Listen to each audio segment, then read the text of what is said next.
Now we will be writing a polyfill for set timeout. These days this question is very popular. अब यहाँ पे interviewer basically दो चीज़ें check करता है कि क्या तुम ये चीज़ उसको बता पाते हो क्या.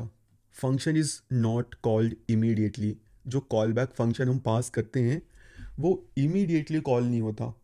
तो वो ये जानना चाहता है क्या तुमको ये चीज़ पता है, और अगर पता है तो कैसे तुम खुद से ऐसी कोई फंक्शनैलिटी इम्प्लीमेंट कर पाते हो. सेकंड, क्या तुम आउट ऑफ द बॉक्स सोच सकते हो कि कैसे तुम किसी फंक्शन को कुछ टाइम बाद कॉल करो. तो ये कुछ चीज़ें हैं जो इस क्वेश्चन का पर्पज़ है. नाउ अगर मैं तुमको सेट टाइम आउट के सिंटैक्स के बारे में बताऊं तो इसका सिंटैक्स कुछ ऐसा दिखता है. We have a set time out function जो कि विंडो ऑब्जेक्ट पे एग्जिस्ट करता है, और सेट टाइम आउट में हमें सिंपली एक कॉल बैक फंक्शन पास करना पड़ता है और टाइम बताना पड़ता है in milliseconds. Delay in milliseconds. जो डिले हम स्पेसिफाई करते हैं उतने मिली सेकेंड्स के बाद मेरा कॉल बैक फंक्शन कॉल हो जाता है, और मैं यहाँ पे कुछ कॉमा सेपरेटेड आर्गुमेंट भी पास कर सकता हूँ. ये कॉमा सेपरेटेड आर्गुमेंट्स मेरे कॉल बैक फंक्शन को मिलते हैं. इसका एक एग्जांपल मैं तुमको दिखा देता हूँ. मुझे नेम एज अ आर्गुमेंट पास करना है. अगर मैं ऐसे पास कर दूंगा तब तो नेम में पास नहीं कर पाऊंगा. Let's pass a arrow function and inside that let's pass the name. ठीक है, और डिले हम 1 सेकेंड का स्पेसिफाई कर देते हैं. लेट्स सी, 1 सेकेंड के बाद कंसोल में सिल्वर सर्फर देखने को मिल रहा है. अब इसी प्रॉब्लम को सॉल्व करने का दूसरा तरीका, अगर हमें सेट टाइम आउट सिंटैक्स पता है, what we can do, instead of this arrow function I can directly pass this show my name and the third argument will be a name. That's it. और 1 second के बाद silver server. तो यहाँ पे जो दो कोड लिखे हैं वो सेम काम कर रहे हैं. Now you can pass multiple arguments in a comma separated way, और वो सब तुम्हारे फंक्शन में तुमको मिल जाएंगे. And now we have to implement the polyfill of this set time out. Polyfill हम लिखें उससे पहले एक और मिसकंसेप्शन. सेट टाइम आउट बहुत ही ज़्यादा ट्रिकी है, इस पर कभी भी भरोसा नहीं करना चाहिए. अगर तुमने यहाँ 10 मिली सेकेंड पास किया है, दैट डजेंट मीन कि तुम्हारा कॉल बैक फंक्शन 10 मिली सेकेंड बाद कॉल होगा. वो 1 सेकेंड भी हो सकता है, 10 सेकेंड भी हो सकते हैं, और नेवर भी हो सकता है. तुम्हारा कॉल बैक फंक्शन तभी कॉल होगा जब मेन थ्रेड खाली होगा. अगर मैं इस सेट टाइम आउट के ऊपर वाइल लूप लगा दूं, अब जो डिले है वो थोड़ा सा प्रोमिनेंट है, इसको मैं और ज़्यादा इंक्रीज कर देता हूँ. See, your silver surfer is printing with a delay of at least 200 या 300 ms. जो हमारा डिले है वो डेफिनेटली ज़ीरो तो कतई नहीं है. ठीक है, तो मेक श्योर कि तुम्हें ये बातें पता हो. Let's get started writing a polyfill of set time out. तो हम सीधे ओवरराइड कर देंगे इस सेट टाइम आउट को विंडो ऑब्जेक्ट पे. It will be a function जो मैं असाइन करूँगा. अब ये जो सेट टाइम आउट फंक्शन है ये रिटर्न करता है एक यूनिक टाइमर आईडी, और उस टाइमर आईडी का यूज़ करके मैं इस टाइम आउट को क्लियर भी कर सकता हूँ. तो मुझे अब यहाँ पे इम्प्लीमेंट करना पड़ेगा क्लियर टाइम आउट भी. क्लियर टाइम आउट, ठीक, क्योंकि सी, जब मैंने सेट टाइम आउट को ओवरराइड कर दिया तो let's override time out also, क्योंकि जो आईडी अब मैं जनरेट करूँगा वो मिसमैच हो जाएगी. क्लियर टाइम आउट को जो मैं आईडी पास करूँगा माइट बी वो टाइम आउट को क्लियर ना करे. नाउ अब जो भी आईडी मैं जनरेट करूँगा वो मुझे ग्लोबल लेवल पे रखनी पड़ेगी, क्योंकि टाइम आउट को मैं कहीं से भी बना सकता हूँ. तो ग्लोबल पे रखने के लिए हमारे पास विंडो ऑब्जेक्ट ही है. तो मैं यहाँ पे simply timer ID equal to एक रैंडम नंबर ले लेता हूँ.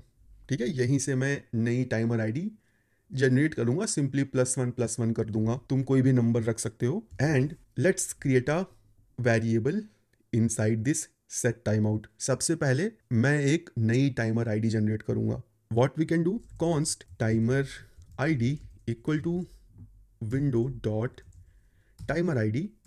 जो भी टाइमर आईडी है वो मेरी नई आईडी है. Let's return this timer ID. And what we will do, जो भी विंडो पे टाइमर आईडी है उसको मैं +1 कर दूंगा. ठीक है, सो दैट वो इंक्रीज हो जाए. नेक्स्ट टाइम जब मैं कॉल करूं तो मुझे एक नई टाइमर आईडी मिले. नाउ जब मैं ये सेट टाइम आउट फंक्शन को कॉल करूंगा अब, set timeout, a function and some time and comma separated args silver surfer. Let's do a console.log name. Let's receive the name. ठीक है, कॉल बैक फंक्शन पास कर दिया, टाइम सेट कर दिया, argument pass कर दिया. नाउ ये सारी चीज़ें मुझे रिसीव होंगी यहाँ पे लाइन नंबर 4 पे. Let's receive them. Callback, delay and args. मैं एक एरे में इसको कलेक्ट कर लेता हूँ. ठीक है, अब ये सारी इंफॉर्मेशन मुझको कहीं पर रखनी पड़ेगी, तभी तो मैं थोड़ी देर बाद इन सब चीज़ों को कॉल कर पाऊँगा. अब मुझे ये रखना भी ग्लोबल लेवल पे पड़ेगा सो दैट टाइम आने पे मैं रिमूव भी कर सकूँ. तो again window object is our good friend. Window dot timers. ठीक है, ये एक ऑब्जेक्ट टाइप का होगा और इस ऑब्जेक्ट में टाइमर आईडी के अगेंस्ट मैं सारा डेटा रख दूंगा. ठीक है, मैंने सिंपली एक इसे ऑब्जेक्ट बना दिया है. नेक्स्ट काम मैं क्या करूँगा, विंडो डॉट टाइमर्स. यहाँ पे मैं डायनामिक वे में की क्रिएट करूँगा, टाइमर आईडी. ये अपने आप में एक ऑब्जेक्ट रहेगी जिसमें मैं कॉल बैक. अब यहाँ पे टाइम मुझे पास करना पड़ेगा कि कितने टाइम बाद मैं कॉल करना चाहता हूँ. Let's create a time variable. ये क्या होगा, डेट डॉट नाउ. जो भी टाइम अब तक हो चुका है उसमें प्लस कर दो डिले. डेट डॉट नाउ मुझे मिली सेकेंड्स रिटर्न करके देता है. उसमें मैंने सिंपली जो भी मिली सेकेंड्स यूज़र ने पास किए हैं वो मैंने सेव करा दिया है. Next I have to save args. ठीक है, आर्ग्स भी मैंने सिंपली सेव करा दिए हैं और एज इट इज़ नहीं सेव कराते हैं, डिस्ट्रक्चर कर लेते हैं. ठीक है, सो दैट रेफरेंसिंग का इशू ना है एटलीस्ट सिंगल लेवल पे. तो अभी जो भी मेरा डेटा है वो मैंने एटलीस्ट एक ऑब्जेक्ट में सेव करा दिया है. कोड को सेव करते हैं एंड अपने कंसोल में चलते हैं. यहाँ पे हम चेक करते हैं window dot timers. Well yes, in the window dot timers I have my data. I can clearly see. So this part is done. मैं इसको रेप्लिकेट भी कर देता हूँ एक बार, 3 बार. सिल्वर सर्फर 2, सिल्वर सर्फर 1, इसको मैं 2 कर देता हूँ, इसको मैं 3 कर देता हूँ. And again let's check. See, अब मेरे पास 3 कीज़ हैं और सब में उनका स्पेसिफिक डेटा है. तो टाइमर्स की इंफॉर्मेशन मैंने सेव करा ली है. अब समहाउ मुझे एक फंक्शन लिखना है जो सारे टाइमर्स को एग्जीक्यूट करे. Let's write that function. What I will do, I will create a function process timers. That's it. इस फंक्शन का काम होगा विंडो ऑब्जेक्ट में जितने भी टाइमर्स पड़े हुए हैं चेक करो क्या सही टाइम है एग्जीक्यूट करने का. अगर हाँ तो एग्जीक्यूट मार दो. Let's do that. Object dot keys window dot timers. ठीक है, सारी कीज मुझे मिल गई हैं. मुझे सिंपली इस पे फॉर each loop रन करना है. Now I can easily pass a callback function but let's avoid it. I will pass a named function execute timers और यहीं पे मैं एक फंक्शन बना लूँगा. मुझे इस execute timers में क्या मिलेगा की, क्योंकि मैंने for each loop किस पे चलाया है, object dot keys पे. I can get a timer info from window dot timers and guess what, I can destructure them. callback time and args. अब मैं कैसे चेक करूं कि क्या ये राइट टाइम है क्या कॉल बैक को कॉल करने का. Using date I can do that. I can simply add a check like this. If date dot now is greater और इक्वल टू टाइम. अगर जो टाइम मेरे पास है वो बीत चुका है, that means I have to call my call back.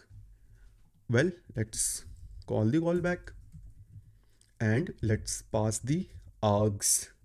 Now as soon as मैंने callback को कॉल कर लिया, मुझे timers ऑब्जेक्ट में से इस callback की डिटेल्स को रिमूव भी करना होगा. I can do this. delete. What I have to delete? window dot timers key. delete it so that जो टाइमर मैंने प्रोसेस कर लिया है वो हट जाए. And same code I have to write in clear time out. यहाँ पे मुझे की मिलेगी, किस की को रिमूव करना है. I can directly do this. And yes, you can also add a if guard. कोई हार्म नहीं है, you can add it like this. Okay, so clear time out की फंक्शनैलिटी भी हमने कर दी है. और टाइम आने पे हमने कॉल बैक को इन्वोक भी कर लिया है। बट वॉट इफ अभी सही टाइम नहीं है? Well, we can do something like this, else process timers again. अब यहाँ पे हमने सारी चीज़ों को सिंक्रोनसली किया है। जब तक ये प्रोसेस टाइमर्स ख़त्म नहीं होगा मेरा मेन थ्रेड ब्लॉक रहेगा।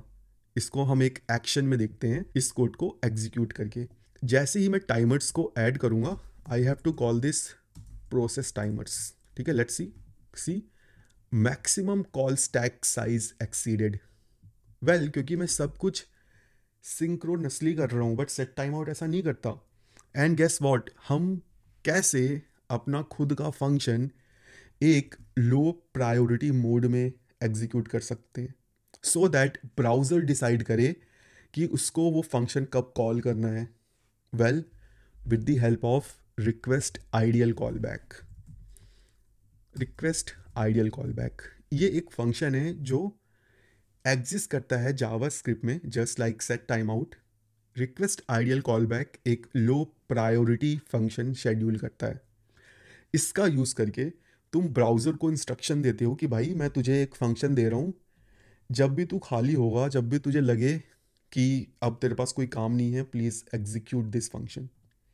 So request ideal call back का यूज़ करके हम सेट टाइम आउट की फंक्शनैलिटी को मिमिक कर सकते हैं।